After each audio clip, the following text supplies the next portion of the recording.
Just in tonight, a statewide manhunt is finally over for this man. 24-year-old Timothy Dortch Jr. was wanted for the murder of a Lee County man. And within the last hour, U.S. Marshals say they caught him at a motel in Spring Hill, Florida. Now, investigators say Dortch shot and killed 41-year-old Tyrone Morse back on May 11th. It happened during a confrontation on Dwara May Drive in Harlem Heights. Dortch is now heading to the Hernando County jail. He will be booked and charged with second-degree murder. He will eventually be transferred back to Lee County.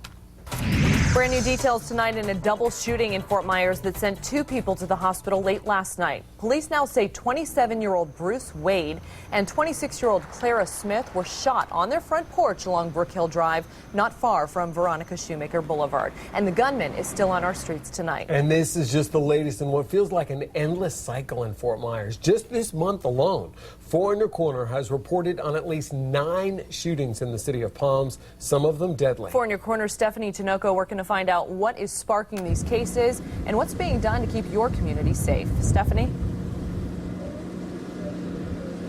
Good evening, Patrick and Amy. After speaking to members of the community, they tell me there really needs to be a revival of hope. And with the growth of Fort Myers, there needs to be a lot more resources invested into these communities to really uproot this crime. Eric Walker and his family live in a Fort Myers community surrounded by violence. I just have a concern for, stray bullets flying. And cries for help to escape the crime consuming Fort Myers are only getting louder. It's getting to a place to where Fort Myers need Fort Myers. Eric tells me it's no longer shocking to know there have been nearly a dozen shootings just this month in the city he calls home. I just believe that there's a lot of past hurt, and people who have had revenge are retaliating.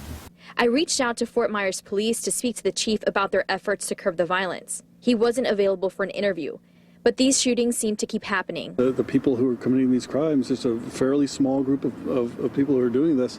Ted Satong partners with law enforcement as part of his nonprofit Pick Up the Ball to reach young adults in neighborhoods affected by heavy crime. You're telling me people are afraid to speak up because retaliation is real? Very much so, yes. He tells me people in the community are too afraid to identify the group putting the city through a cycle of rampant violence. It's a matter of them wanting to survive, and they know that if they say something to somebody, that can easily be found out, even if it's done in an anonymous way.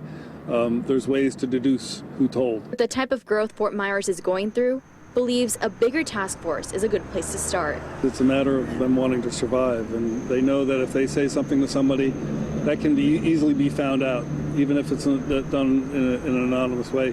There's ways to deduce who told.